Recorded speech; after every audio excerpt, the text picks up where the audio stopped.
91 years old, no blood pressure medication, no insulin, no knee brace. I get out of bed every single day without holding on to anything.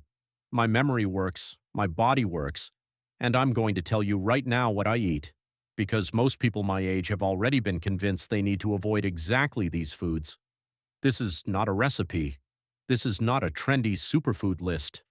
This is what I've been putting on my plate for decades, while doctors and nutritionists kept telling me to stop. Before you continue watching, tell me in the comments, where are you watching this from right now? What city? What state? I want to know if this content is reaching the people who really need it. I read all the comments.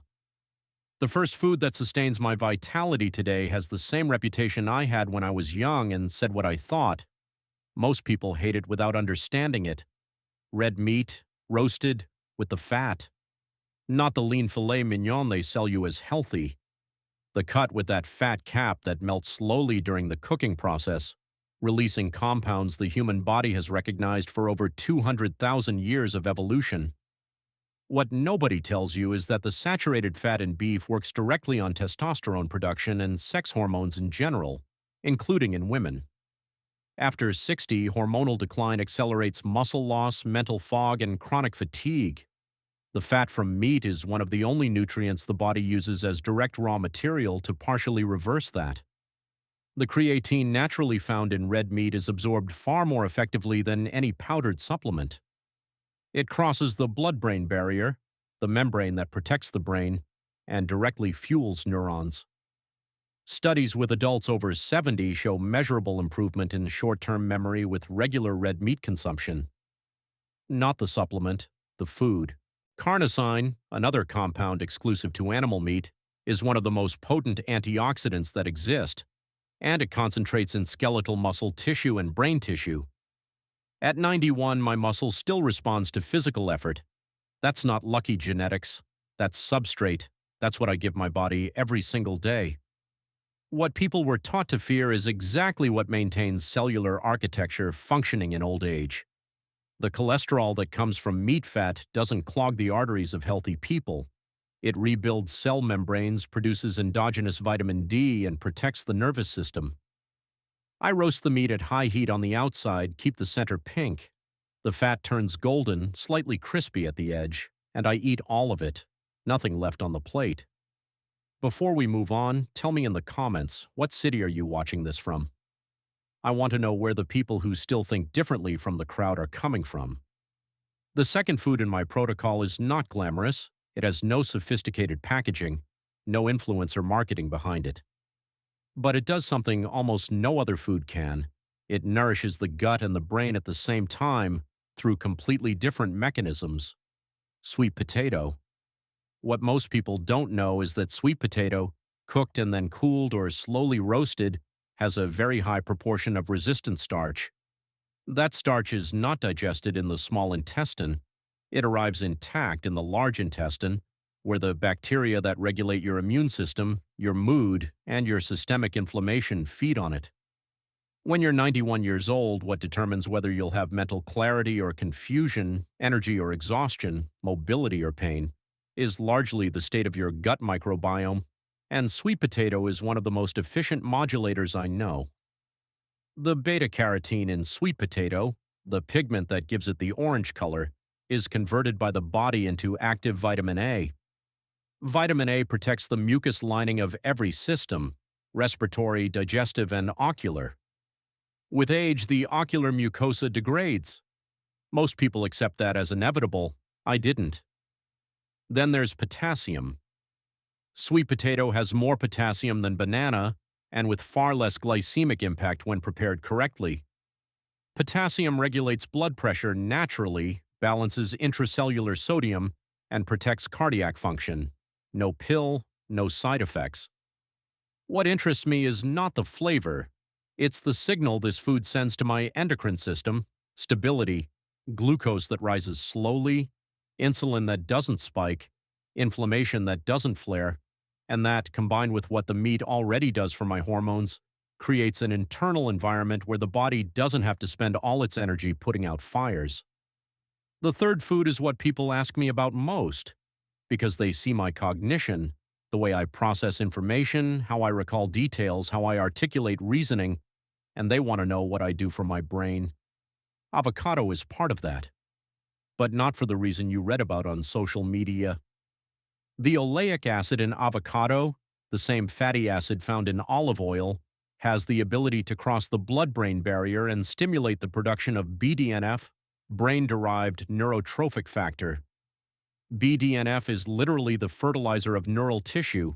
It stimulates the formation of new connections, protects existing neurons from degeneration, and improves the speed of signal transmission between nerve cells.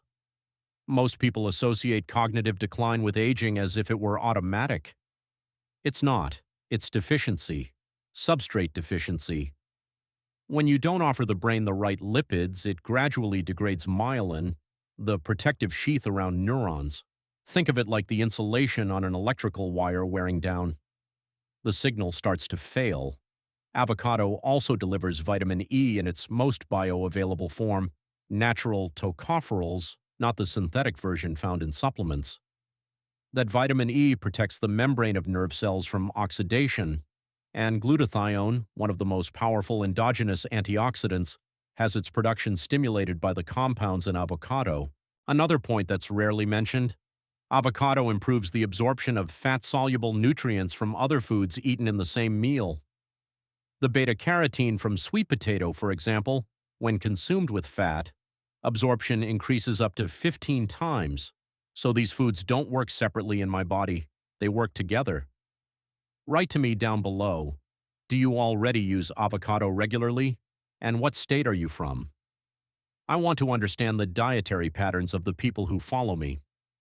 The fourth food is the one that's been attacked the most over the past few decades, and it is perhaps the most complete food nature has ever produced to sustain life: egg whole, with the yolk.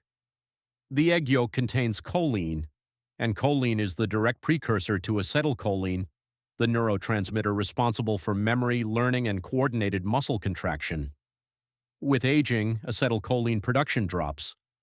Most people notice this as forgetfulness, slower thinking, difficulty concentrating. They supplement with racetams with cholinergic drugs. I eat eggs. Choline is not found in any plant food in significant amounts. This is one of the reasons why poorly planned vegan diets accelerate cognitive decline in older adults, not for ideological reasons, but biochemical ones. The yolk also delivers lutein and zeaxanthin, two carotenoids that concentrate in the macula of the eye and protect against age-related macular degeneration. At 91, my vision still allows me to read without difficulty. That's not luck. That's consistent nutritional support over decades.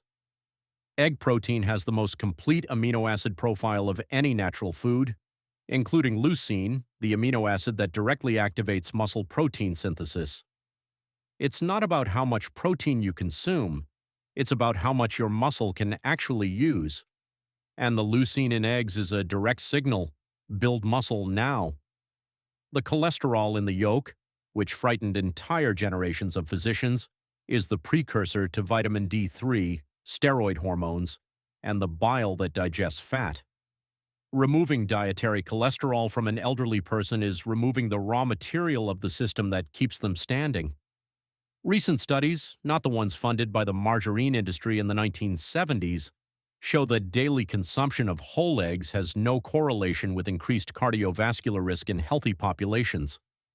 What does correlate is a sedentary lifestyle, chronic inflammation, and excess refined carbohydrates, not the egg.